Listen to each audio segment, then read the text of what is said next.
सभी बहनों को नमस्कार।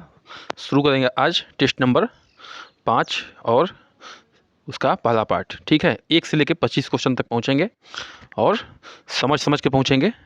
बिल्कुल रटेंगे नहीं, पहले समझेंगे। समझने के बाद आपका काम है याद रखना उसको। ठीक है, चाहे अभ्यास करके रखिए, चाहे जैसे रखिए। देखिए, अभ्यास ही एक तरीका है। मैं बार बार कहता हूँ कि अभ्यास ही एक तरीका है जिससे आप जो है किसी भी एग्जाम में सफलता प्राप्त कर सकते हैं। ठीक है, तो वीडियो कम से कम जो है 2 बार देखिए, उसको समझिए, जो जो इम्पोर्टेंट लगे उसको नोट डाउन करिए। ठीक है, चलिए। और एक एक तरह से ऑडियो की तरह सुन भी सकते हैं इसको। ठीक है, बहुत समय होता है क्योंकि बहुत छोटा वीडियो बनाता हूँ मैं। ठीक है, चलिए आगे बढ़ते हैं। फर्स्ट क्वेश्चन पे आते हैं। फर्स्ट क्वेश्चन पे, जनसंख्या में के लिंग आयु संगठन को निरूपित करने की सर्वोत्तम विधि है। जनसंख्या के आयु लिंग संगठन को निरूपित करने की सर्वोत्तम विधि कौन सी है? तो वो है सी। कौन सी है? सी, पिरामिड आरेख। ठीक है, पिरामिड आरेख क्या है? जनसंख्या के आयु लिंग संगठन को निरूपित करने के सर्वोत्तम विधि पिरामिड आरेख है। ठीक है, जिसके आधार पर आयु लिंग संगठन का की गणना की जाती है। जिसके आधार पर क्या की जाती है? आयु लिंग संगठन की गणना की जाती है। दूसरे पे आते हैं क्वेश्चन पे। हिंदू विवाह जिसमें पुत्री किसी पुरोहित को भेंट की जाती है कहलाता है।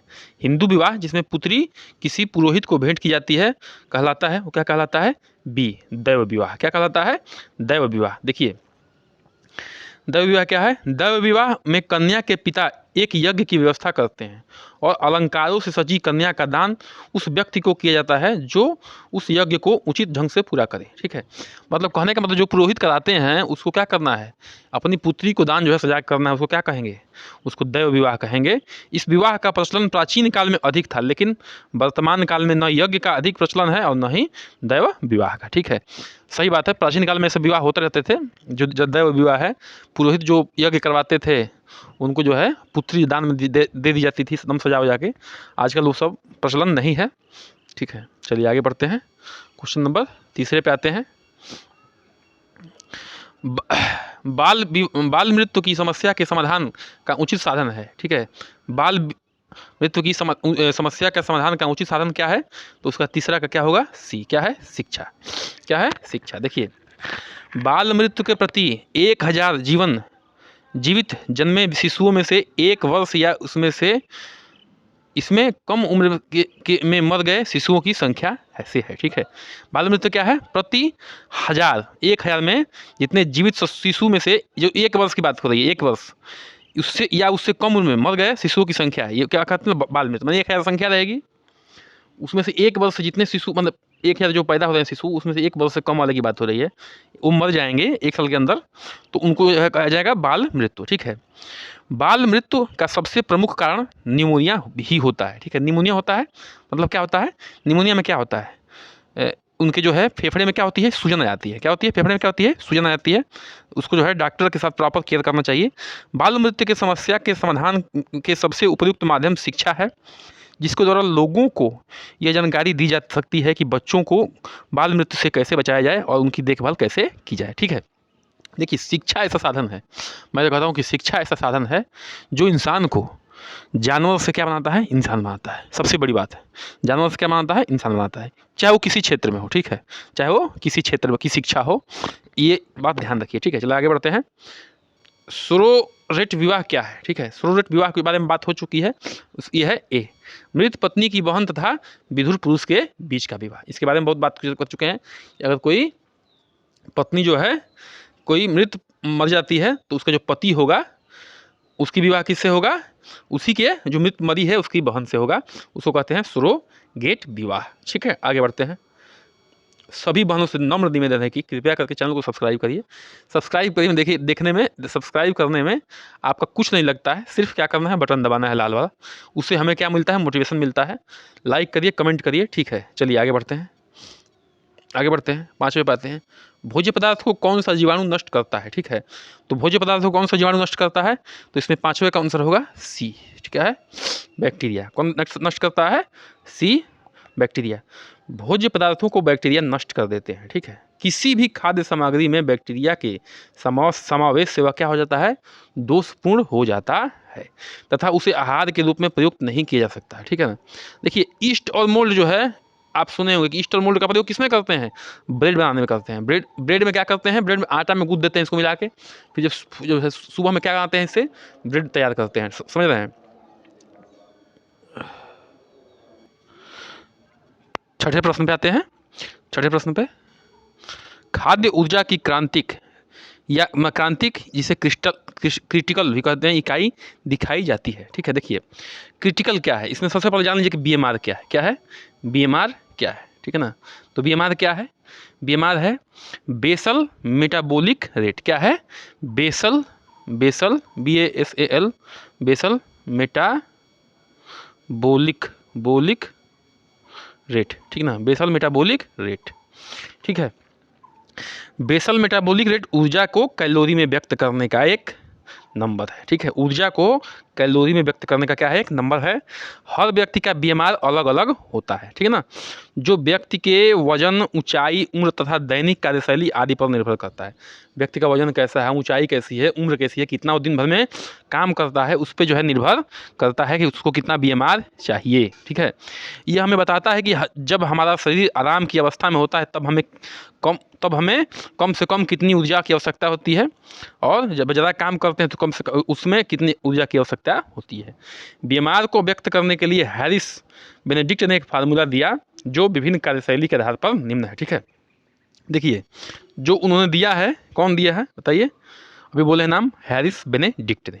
हैरिस बेनेडिक्ट ने फार्मूला दिया है कि देखिए सामान्य आदमी के लिए जो है, सामान्य आदमी के लिए कितना चाहिए कैलोरी, 1.2 इंटू BMR। ठीक है, 1.2 इंटू BMR। ठीक है। लेकिन जो खाद्य ऊर्जा की क्रांतिक इकाई के लिए क्या चाहिए, 1.4 इंटू BMR। ठीक है। वही यही क्वेश्चन पूछा है कि खाद्य ऊर्जा के क्रांतिक इकाई की दिखाई जाता है, उसमें कितना BMR चाहिए, तो 1.4 इंटू BMR। ठीक है। तो ये ध्यान रखिएगा, इसका आंसर क्या हो जाएगा, बी हो जाएगा। चलिए आगे बढ़ते हैं, 7वें प्रश्न पे आते हैं। 7वें पे आते हैं, ऊर्जा का वह प्रमुख स्रोत निम्न में से कौन सा है और जिसे कुल दैनिक भोजन का प्रमुख भाग माना जाता है। ठीक है। देखिए आप इसको जो है सिंपल तरीके से दे सकते हैं। देखिए 7वें क्या होगा, ए कार्बोहाइड्रेट। ठीक है। देखिए आप सबसे अधिक क्या लेते हैं, दाल चावल लेते हैं, सॉरी चावल लेते हैं, मतलब रोटी लेते हैं, फिर चावल लेते हैं। सब्जी कम होती है उसके अपेक्षा दाल कम होती है। इसका मतलब क्या है, इसका मतलब ये है कि हमें कार्बोहाइड्रेट की आवश्यकता अधिक होती है। ठीक है, हमें भोजन में। ठीक है। और क्यों होती है, क्योंकि हमें ऊर्जा ज़्यादा चाहिए। प्रोटीन मसल बिल्डिंग में भी थोड़ा सा कम चाहिए, ज़्यादा खा लेंगे तो क्या हो जाएगा, यूरिक एसिड बढ़ जाएगा। ठीक है, वो तो एक समय के बाद होता है, लेकिन ज़्यादा या मिसमैच हो जाएगा। मतलब प्रोटीन भी कम ही मात्रा में, मतलब एक बैलेंस मात्रा में चाहिए, सब्जी भी एक बैलेंस मात्रा में चाहिए, लेकिन कार्बोहाइड्रेट अन्य की अपेक्षा कहने का मतलब कि अधिक होता है। क्यों, क्योंकि उससे हमें एनर्जी प्राप्त करनी होती है दिन भर के काम के लिए। ऊर्जा का वह प्रमुख स्रोत कार्बोहाइड्रेट है जिसे कुल दैनिक भोजन का प्रमुख भाग होना चाहिए। कार्बोहाइड्रेट हमारे भोजन का मुख्य भाग है। यह किससे बना है, कार्बन से बना है, हाइड्रोजन से बना है, और किससे बना है, ऑक्सीजन से बना है। जो भाई बहन हमारी साइंस बैकग्राउंड से हैं वो इस सिंबल को समझ रहे होंगे, सी से कार्बन, एच हाइड्रोजन, ओ से ऑक्सीजन। ठीक है, कि संगठन से बनता है, और इसमें हाइड्रोजन तथा ऑक्सीजन जल के अनुपात में होते हैं। ठीक है, अर्थात 2 भाग हाइड्रोजन और 1 भाग ऑक्सीजन, मतलब ये तो जल वाला हो गया। ठीक है ना। चलिए, होते हैं कार्बन मुख्यतः वनस्पति जगत में पाया जाता है। देखिए जितने भी जीवित जगत है, वनस्पति जगत है, वो क्या है, उसमें कार्बन पाया जाता है। एक साधारण व्यक्ति के भोजन में 55% से 70% तक ऊर्जा कार्बोज से मिलता है। पता है ना कि 55 से 70% जो है ऊर्जा किससे मिलता है, कार्बोज नहीं, कार्बोहाइड्रेट से मिलता है। ठीक है। अब देखिए अगले पे आते हैं, 8वें पे, ICMR NIN 2020 RDA सारणी के अनुसार प्रति 2000 किलो कैलोरी पर फाइबर की प्रतिदिन कितनी मात्रा निश्चित की गई है। ठीक है, मतलब 2000 कैलोरी के पर फाइबर की कितनी मात्रा निश्चित की गई है। फाइबर किस में होता है बताइए, सब्जियों में होता है, उसके छिलकों में होता है, सब्जियों के छिलकों में होता है, या जो आलू का ऊपर का छिलका चोकर उसमें होता है। ठीक है, ठीक है ना। चलिए 8 का कौन सा प्रश्न हो जाएगा, 8 का प्रश्न हो जाएगा डी। कौन सा हो जाएगा, डी, 8 का आंसर हो जाएगा। ठीक है, तो मतलब कहने का मतलब कि 2000 कैलोरी पर इस जो भी संस्था है ये, इसके अनुसार जो है 40 ग्राम जो है क्या होना चाहिए हमारा प्रतिदिन उस मतलब उसमें फाइबर की मात्रा होनी चाहिए प्रतिदिन। चलिए आगे बढ़ते हैं, 8वें पे आते हैं। अब देखिए जो भी क्वेश्चन आ रहे हैं एकदम ऐसे क्वेश्चन आ रहे हैं प्रैक्टिकल क्वेश्चन, जो क्वेश्चन ज़्यादा से ज़्यादा पूछने की संभावना है, ठीक है। और जो थ्योरेटिकल क्वेश्चन थे, सैद्धांतिक क्वेश्चन थे, उस वो भी आएंगे, ऐसा नहीं कि वो नहीं आएंगे, लेकिन वो कम आएंगे। अगर वैसे पेपर ज़्यादा क्वेश्चन आ जाएंगे तो क्या हो जाएगा, पेपर बहुत ही टफ माना जाएगा, ठीक है। चलिए 9वां प्रश्न पे आते हैं। बड़ी या छोटी खाद्य सेवा इकाई में खाद्य मूल्य निम्न प्रतिशत के बीच पाया जाता है, ठीक है। बड़ी या छोटी खाद्य सेवा इकाई में खाद्य मूल्य निम्न प्रतिशत के बीच पाया जाता है, वो कौन सा पाया जाता है बताइए। तो 9वां का हो जाएगा ए, 40 से 60% के बीच, ठीक है, पाया जाता है, ठीक है ना। चलिए आगे बढ़ते हैं। देखिए आपको क्या करना है, हर ऑप्शन को क्वेश्चन पढ़ना है, फिर हर ऑप्शन को पढ़ना है, जो हम आंसर बताते हैं उस पर जाना है। अगर मैं सब ऑप्शन पढ़ने लगूँ तो वीडियो जो है 20 की जगह जो है 50 मिनट तक पहुंच जाएगा, 45 मिनट तक पहुंच जाएगा, ऐसे हो जाएगा और कोई फ़ायदा नहीं होगा, ठीक है। आप जो है रोक के पढ़ सकती हैं, ध्यान दे के पढ़ सकती हैं। और मैं बार बार कहता हूँ कि एग्जाम में भी आपको ऑप्शंस पढ़ने हैं, ठीक है। अच्छा एक और चीज़, क्वेश्चन का अभ्यास बहुत ज़रूरी है, ठीक है। चाहे जितना भी थ्योरी पढ़ लीजिए, जब तक क्वेश्चन का अभ्यास नहीं होगा थ्योरी याद नहीं होगी, बिल्कुल ध्यान रखिएगा। क्वेश्चन का अभ्यास ज़रूरी है, और हम तो कहते हैं कि लिख लिख के ज़रूरी है। देखिए हम आपको धोखे में नहीं रखेंगे, ठीक है, धोखे में नहीं रखेंगे। जितना भी पढ़ रही हैं उसको लिख लिख के पढ़िए। देखिए आपकी जो है क्या कहते हैं, रिजल्ट जो है अच्छे आने के चांसेस जितने बढ़ जाएंगे क्या बताऊँ।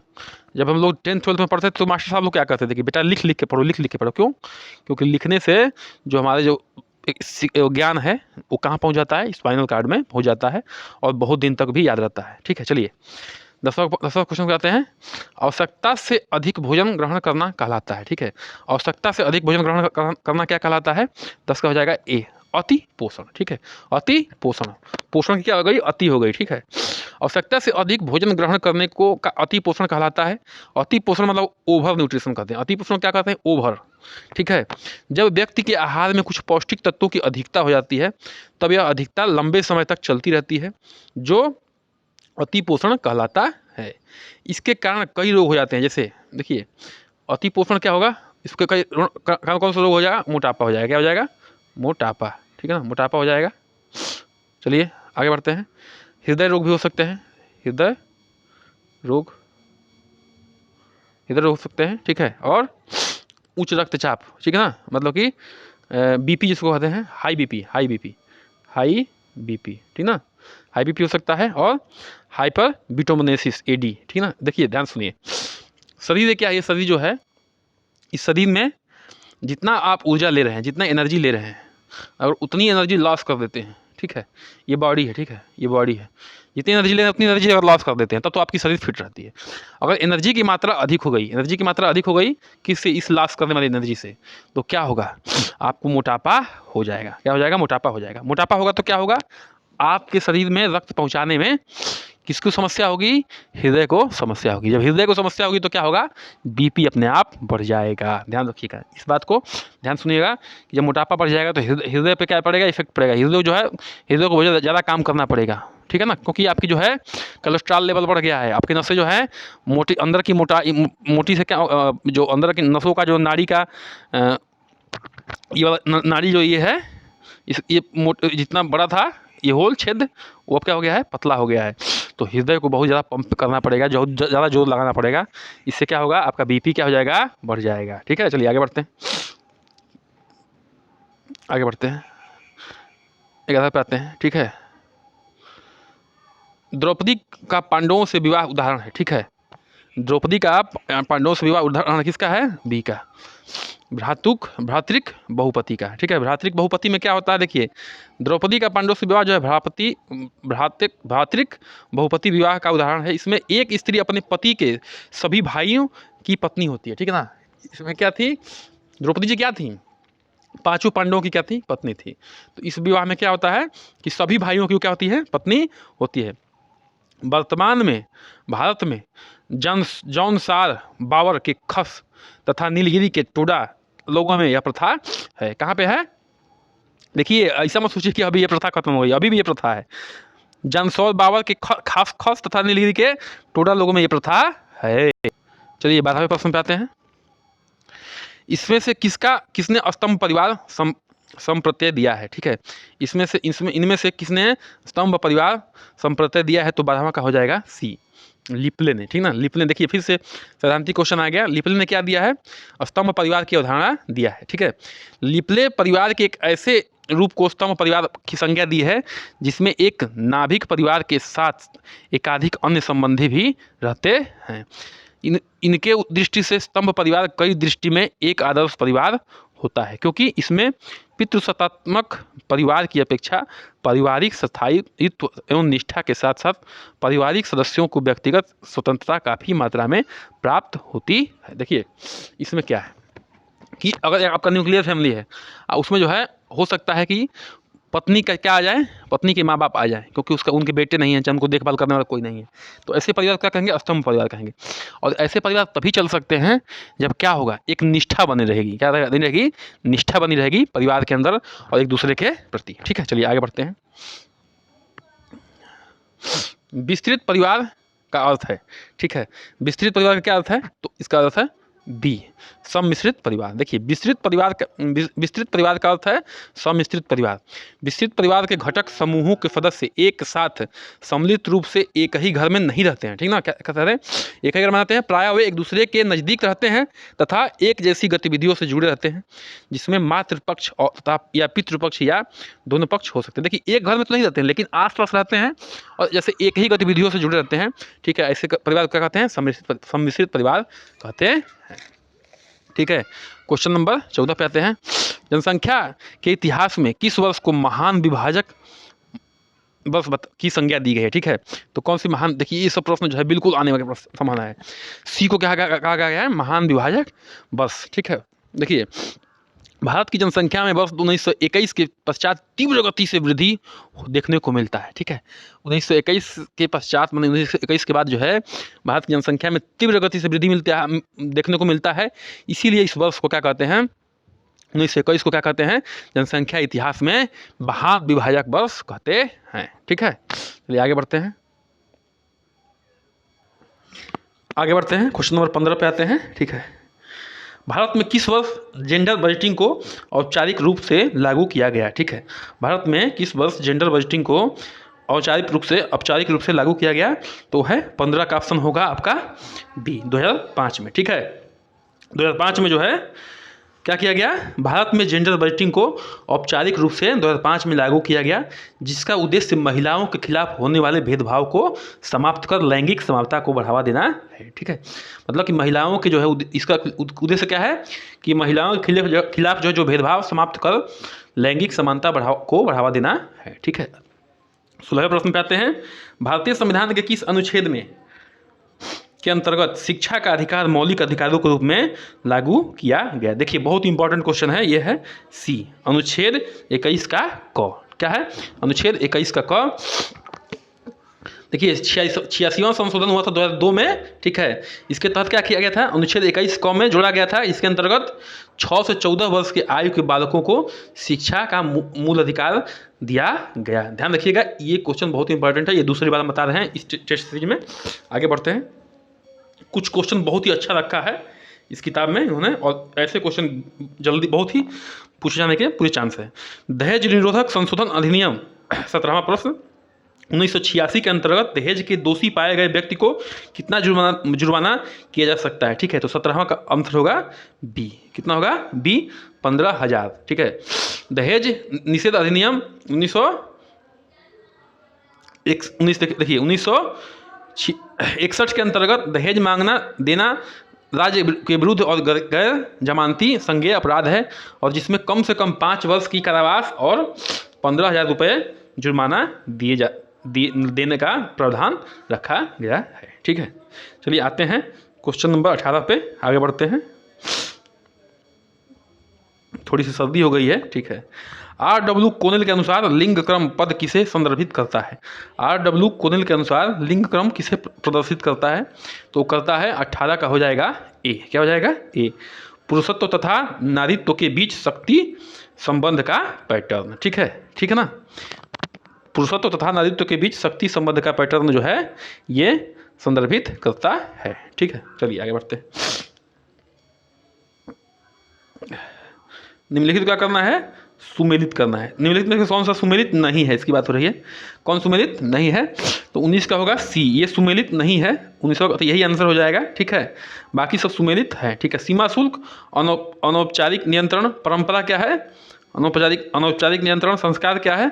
अनौपचारिक नियंत्रण, उपहास क्या है बताइए? प्रत्यक्ष नियंत्रण कह रहा है लेकिन उपहास क्या है बताइए?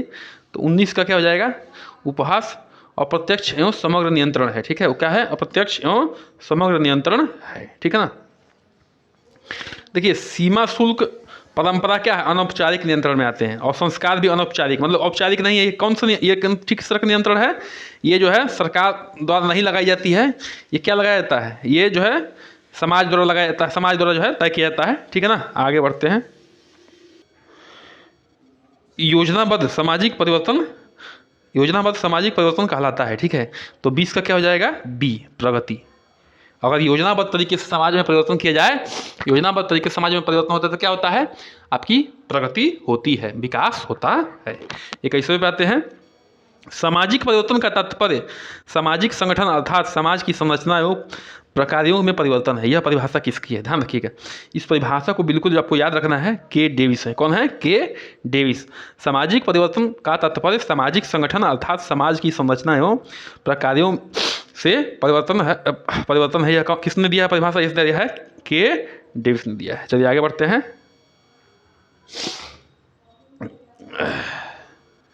घरेलू हिंसा के अंतर्गत शारीरिक क्षति से अभिप्राय में क्या शामिल है? ठीक है, शारीरिक क्षति से क्या शामिल है? तो 22वें क्या हो जाएगा? 22वें का हो जाएगा डी। ठीक है, 22वें क्या हो जाएगा? डी हो जाएगा। ठीक है, चलिए इसमें क्या शामिल, देखिए, किसी भी प्रकार का शारीरिक पीड़ा देते हैं तो क्या होगा? शारीरिक क्षति में आएगा। किसी भी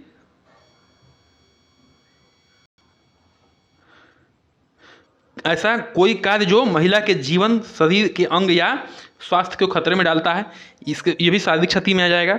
ऐसा कोई व्यवहार जो महिला स्वास्थ्य या विकास को रोकता है। ठीक है, महिला के जो महिला स्वास्थ्य और विकास को रोकता है वो भी किस में आ जाएगा? शारीरिक क्षति में आ जाएगा। ठीक है, तो ये ध्यान रखिएगा। आगे बढ़ते हैं। ऐसे 2-4 प्रश्न बिल्कुल रहेंगे जो आपके जनरल सामान्य नॉलेज पे रहेंगे। ठीक है, जनरल रीजनिंग पे। अंतरपीढ़ीय संघर्ष को से क्या आशय है? ठीक है, तो अंतरपीढ़ीय संघर्ष से क्या आशय है? तो 23 का हो जाएगा सी, दो पीढ़ियों के मध्य वैचारिक मूल्यों में समानता। देखिए, पहले जो है बहुत लोग धार्मिक हुआ करते थे, अब क्या है? थोड़ा सा कम धार्मिक हो रहे हैं।